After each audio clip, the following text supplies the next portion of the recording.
মালহামাতুল কুবরা launch করার পরে আল্লাহ রাব্বুল আলামিন এই মুসলিম উম্মার এই দুরবস্থা কাটানোর জন্য ইমামুল মাহদিকে পাঠাবেন ইনশাআল্লাহ। কোত্থেকে আসবেন? নবীজি বলছে যখন দেখবে খোরাসান থেকে ব্ল্যাক ফ্ল্যাক্স গুলো বের হয়ে গেছে, এভাবে আসছে হাদিসে, বরফের উপরে সাঁতার কেটে হলেও তাদের সাথে যোগ দিন। সময় ওয়ার্ল্ডের অবস্থা কেমন থাকবে আমরা জানি না, হাদিসে এভাবে আছে। নবীজি বলেছেন খোরাসান থেকে যে মুজাহিদিনরা বের হবেন তাদেরকে কোনো বাহিনী পরাস্ত করতে পারবে না, এমনকি তারা জেরুজালেম পর্যন্ত পৌঁছে ওটাকে জয় করবে। হাদিসে আসছে, কিছু করার নেই। হাদিস সহিহ না জয়ীফ না জাল, ওলামায়ে কেরামকে জিজ্ঞাসা করে নিয়ে, এটা হাদিসে আছে, কিছু করার নেই। পৃথিবীর ভবিষ্যৎ লেখা হয়ে গেছে। ইমামুল মাহদি এখান থেকে মদিনা থেকে তিনি পালিয়ে চলে আসবেন মক্কায়। তিনি নেতৃত্ব নিতে চাইবেন না, মানুষ জোর করে তাকে নেতৃত্ব দিবে। হাজার আসওয়াদ এবং মাকাম ইব্রাহিমের মাঝখানে তার হাতে বায়াত নেওয়া হবে। কতজন বায়াত নেবেন? 313 জন। 300। এরপর শাম থেকে একটা বাহিনী তার সাথে যুদ্ধ করতে আসবে। আল্লাহ পাক তাদেরকে মক্কা মদিনার মাঝখানে বাইদা নামক জায়গায় ধসিয়ে দিয়ে দেবেন, ধসে যাবে, সব আসতে পারবে না। তারপরে বনু কালব নামে একটা গোত্র থাকবে আরবে, ওই কালবের সাথে ইমাম মাহদি যুদ্ধ হবে, ইমাম মাহদি জয়লাভ করবেন ইনশাআল্লাহ। তারপরে তিনি সারা ওয়ার্ল্ডটাকে আবার রুল করা শুরু করবেন। হাদিসে আসছে তিনি গুনে গুনে গনিমতের মাল দিবেন না, মুষ্টি ভরে ভরে মুসলমানদেরকে দান করবেন ইনশাআল্লাহ। তারপরে বের হবে মাসিহুদ দাজ্জাল মানুষের রূপে, ওই যে 4টা জায়গার কথা বললাম, সে বের হবে ইত্যাদি ইত্যাদি। এবার সে মানুষের রূপ ধরে আমাদের সমাজে প্রবেশ করবে, তার অনুসারীদেরকে নিয়ে ম্যাসাকার করা শুরু করবে। কিন্তু মুসলিমদের মধ্যে একটা বাহিনী শেষ পর্যন্ত তার সাথে যুদ্ধ করতে থাকবে, শেষ পর্যন্ত। লা তুকাতিলুনাল ইয়াহুদ, এমনকি গাছের পিছনে ওরা লুকালেও আল্লাহ নবী বলছেন যে গাছ পাথর কথা বলবে। হতে হতে হতে হতে যখন মুসলিমরা একটু কোণঠাসা, আল্লাহ পাক পাঠাবেন আসমান থেকে ওই মাসিহকে, যে মাসিহকে তারা চিনতে পারে নাই। আর ওরা যাকে মাসিহ মনে করছে, তাহলে এই মাসিহটা কে? এ মিথ্যা মাসিহুদ দাজ্জাল। কথা বুঝতে পারছেন? তাহলে সবচেয়ে বড় প্রতারণার শিকার কারা হচ্ছে? এই ইহুদিরাই। বিশ্বের সবচেয়ে বড় প্রতারণার শিকার তারাই হচ্ছে। মাসিহুদ দাজ্জাল ওদেরকেই প্রতারণা করছে।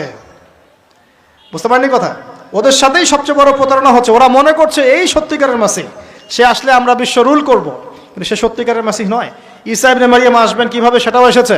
2 জন ফেরেশতার কাঁধে ভর দিয়ে তিনি নামবেন শাম অর্থাৎ সিরিয়ার দামেস্ক শহরের মধ্যে। কোন শহর? দামেস্ক। এই জায়গাগুলো খুব বরকতময়। আল্লাহ নবী দোয়া করেছেন, আল্লাহ শামে বরকত দাও, আল্লাহ ইয়েমেনে বরকত দাও, আল্লাহ শামে বরকত দাও, আল্লাহ ইয়েমেনে বরকত দাও। আর মুসলমানরা বলছিল, আল্লাহ রসুল আমাদের নাজদেও বরকত দিতে বলেন, আমাদের নাজদেও বরকত দিতে বলেন। আল্লাহ নবী বলছেন যে নাজদে বরকত না, বরং ওখান থেকে ভূমিকম্প বের হবে, ওখান থেকে শয়তানের শিং বের হবে। চিন্তা করেন, ওই যে বললাম নাজদিরা তুর্কিদের বিরুদ্ধে যুদ্ধ করেছিল, অটোম্যান এম্পায়ারের বিরুদ্ধে যুদ্ধ করেছে ব্রিটেনের সাথে হাত মিলিয়ে। ওরাই এখন সারা বিশ্বে, বাংলাদেশে এদের লেসপেন্সার আছে বহুত, বাংলাদেশে এদের বহুত লেসপেন্সার আছে। তারা বলে, ওই যে দেখবেন যে যখনই আমরা এগুলো নিয়ে আপনাদেরকে সচেতন করতে চাই, বলে এরা তো খারাজি হয়ে গেছে, উগ্র হয়ে গেছে, এই হয়ে গেছে, সেই হয়ে গেছে। এভাবে করে গভর্নমেন্ট প্রশাসন সবার কাছে আমাদেরকে বিতর্কিত করার চেষ্টা করে। অথচ আমরা কি কারো শত্রু? আমরা কেউ না, কিন্তু আমাদের প্রজন্মকে আমরা জানাতে তো পারবো, যাতে তারা আত্মবিশ্বাসী হয়ে গড়ে ওঠে যে আমরা এই নতজানু মনোভাব নিয়ে পৃথিবী থেকে যাবো না ইনশাআল্লাহ। আমরা পৃথিবী থেকে মাথা উঁচু করেই যাবো ইনশাআল্লাহ। মুসলিমদের হাতেই বিশ্বের বিজয় লেখা আছে, আস্তে আস্তে বিশ্ব ওইদিকে যাবে, এটা তো ওদেরকে জানতে হবে। আমরা তাদেরকে জানাচ্ছি মাত্র। তো নাশ থেকে বের হবে শয়তানের শিং, এটা বলা হয়েছে। যাই হোক, এখন ঈসা ইবনে মারিয়াম আসবেন এই সিরিয়ার দামেস্ক, চুল দিয়ে টপ টপ করে পানি পড়তে থাকবে, মুক্তা ঝরছে এরকম পানি, তার নিঃশ্বাস। এমনকি তিনি খুঁজতে খুঁজতে দাজ্জাল পর্যন্ত আসবেন। দেখবেন যে মুসলিমদেরকে অবরুদ্ধ করে রাখা হয়েছে, বলবেন দরজা খুলে দাও। নামাজের ওয়াক্ত হবে, আজান দেওয়া হবে, ফজরের ওয়াক্ত। ভাই আমরা যদি ফজর মিস করি, আমরা আসলে ওই বাহিনীতে যোগ দিতে পারবো না, বেঁচে থাকলেও জানি না আমরা অত বছর থাকবো কিনা পৃথিবীতে, আল্লাহই ভালো জানেন, এটা আমরা জানি না। কিন্তু এই বিজয় সুবহে সাদিকের সময় লেখা আছে।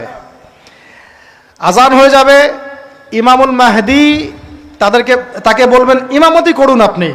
মারিয়াম বলবেন না, এই উম্মতের জন্য ইমামতির অধিকার দেয়া হয়েছে। বলেন সুবহানাল্লাহ। তিনি ইমামতি করবেন না, বরং মুক্তাদি হবেন। দরজা খুলে দাও, নামাজ শেষে দরজা খুলে দেওয়া হবে। দাজ্জালকে খুঁজতে খুঁজতে খুঁজতে এই প্যালেস্টাইন, এই জেরুজালেমের বাবে লুদ নামক জায়গায় তিনি পৌঁছাবেন। সেখানে দেখবেন মাসিহুদ দাজ্জাল আছে। দাজ্জাল তাকে দেখার সাথে সাথেই লবণের মতো গলতে শুরু করবে এবং সেখানে তিনি তাকে হত্যা করবেন। একজন একজন করে এখন এই নিরীহ মানুষদেরকে হত্যা করছে, এদেরকে হত্যা করা হবে একজন একজন করে, একজনকে ছাড়া হবে না। আমি জন্য বলছি, মন থেকে বলছি, এই যে এক একটা আমাদের বাচ্চা, আমার এক একটা বাচ্চা রক্তের প্রতিশোধ নেওয়া হবে ইনশাআল্লাহ। আমাদের এক একটা বোনের ইজ্জতের প্রতিশোধ নেওয়া হবে ইনশাআল্লাহ।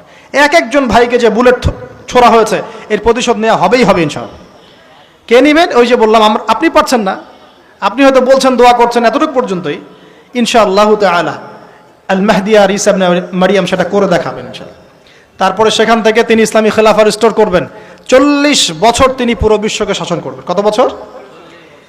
তখন অবস্থায় একটা ডালিমের খোসার নিচে একটা পরিবার আশ্রয় নিতে পারবে। একটা ডালিম দেখেছেন কতটুকু? এটা বড় হবে, বড়, এর নিচে আপনি ঢুকতে পারবেন, এত বড় ফল হবে, উর্বর হবে মাটি, সবুজ শ্যামল, বৃষ্টিপাত বেশি হবে, এগুলো হতে থাকবে। এর মাঝখানে আবার ইয়াজুজ মাজুজ বের হবে। ইয়াজুজ মাজুজ বের হওয়ার পরে পৃথিবী ম্যাসাকার করবে। তারা এমনভাবে পৃথিবীতে ম্যাসাকার করবে যে ঈসা আলাইহিস সালাম এবং তার অনুসারীরা তুর পাহাড়ে গিয়ে লুকাবেন, আত্মগোপন করবেন। এবং তার পরের দল এসে বলবে কোনো এক সময় মনে হয় এখানে পানি ছিল, মানে পানি সব খেয়ে সাবার করে ফেলবে। কথা বুঝতে পারছেন? ঈসা আলাইহিস সালাম দোয়া করবেন, আল্লাহ এই আযাব থেকে আমাদেরকে তুমি বাঁচাও। আল্লাহ পাক তখন তাদের ঘাড়ের মধ্যে একটা ভাইরাস দিয়ে দিবেন, ভাইরাস। এগুলো রূপকথা মনে হচ্ছে না অনেকের কাছে? এগুলো সত্য, হাদিসে আসছে, একটা একটা শব্দ সত্য। এরপর 40 বছর এভাবে চলে যাবে, ঈসা আলাইহিস সালাম ইন্তেকাল হবে। তারপরে হাদিসে আসছে মানুষ আবারও খারাপ হওয়া শুরু করবে। এত খারাপ হবে, এত জঘন্য হবে যে আল্লাহ শব্দটা বলার মতো একটা মানুষ আর পৃথিবীতে থাকবে না। একটা মিষ্টি মৃদু একটা বাতাস আসবে, মুমিনদের বগলের নিচ দিয়ে প্রবাহিত হবে, এবং যার অন্তরে এক সরিষা দানা পরিমাণ ঈমান আছে ওই বাতাসে তার জান কবজ হয়ে যাবে। বাকি থাকবে সব এই যে গরু ছাগল হাঁস মুরগির মতো মানুষ, গবাদি পশু। আল্লাহ বলার মতো মানুষ নাই, রাস্তা মরে মরে জেনা করবে।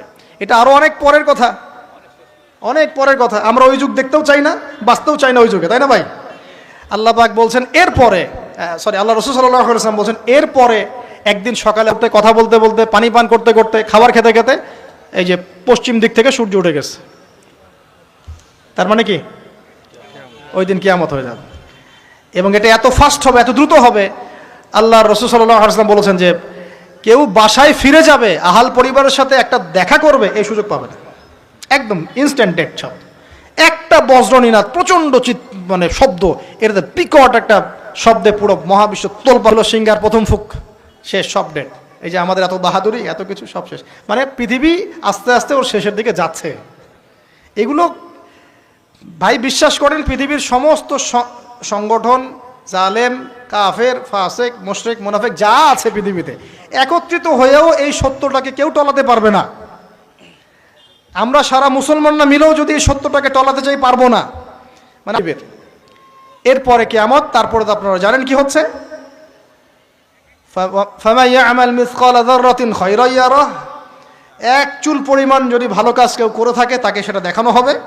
ওয়া মান ইয়া'মাল মিসকালা যাররাতিন শাররান ইয়ারাহ, এক চুল পরিমাণ খারাপ কাজ আমরা কেউ করে থাকলে দেখানো হবে। তবে যারা লা ইলাহা ইল্লাল্লাহ এই তাওহীদের কোনা করুক না কেন, আল্লাহ মাফ করে দেবেন ইনশাআল্লাহ, ইনশাআল্লাহ। কারণ আমাদের জন্য নবী সাল্লাল্লাহু আলাইহি ওয়াসাল্লাম সুপারিশ করবেন। তাই বলে কি আমরা গুনাহ করতে থাকবো এখন? এটা নবী সাল্লাল্লাহু আলাইহি ওয়াসাল্লামের শান, তার মর্যাদা। আল্লাহ রাসূল সাল্লাল্লাহু আলাইহি ওয়াসাল্লাম এই কথা বলে গিয়েছেন যে কবিরা গুনাহগার মুসলমানদের জন্য আমি সুপারিশ করব। তাওহীদের উপর যারা থাকবে ইনশাআল্লাহ জান্নাত, শিরকে থাকলে, কুফরিতে থাকলে জাহান্নাম ছাড়া কোনো গতি নাই। এই হলো পৃথিবীর শেষ। আমরা তো জান্নাতে যেতে চাই কি চাই না ভাই? তাহলে এখন আমরা জানি যে এই অবস্থা কেন হচ্ছে, কেন হচ্ছে, কেন ওখানে ওরা এত অত্যাচার করতেছে। ওরা কি চায়? ওরা চায় এই জায়গা শুধু না, পুরা হোলি ল্যান্ডটা দখল করতে চায়। তারা দাজ্জালের জন্য মঞ্চ প্রস্তুত করতে চায়, সোজা কথা। তারা মুসলিমদেরকে সেখান থেকে বের করে দিয়ে ওই জায়গাটা একটা দাজ্জালীয় স্টেট কায়েম করতে চায়। সেখান থেকেই মাসিহুদ দাজ্জাল বিশ্বকে নেতৃত্ব দিবে, এমনটা আসতেছে ভবিষ্যতে। তবে সেই নেতৃত্ব, সেই রাজত্ব, সেই ক্ষমতা চিরস্থায়ী হবে না। মুসলিমরা আবার জেগে উঠবে ইনশাআল্লাহ। ওই জায়গায় ঈসা আলাইহিস সালাম যতক্ষণ খিলাফা কায়েম করছেন না, কিয়ামত হবে না ইনশাআল্লাহ। তো এখন আমাদের কাজ কি বলেন? চুপচাপ গল্প সব। আমাদের ক্ষমতার মধ্যে আমরা কি করতে পারি? আমরা কি প্রত্যেক 5 ওয়াক্ত নামাজে আমাদের ভাইদের জন্য দোয়া করতে পারি?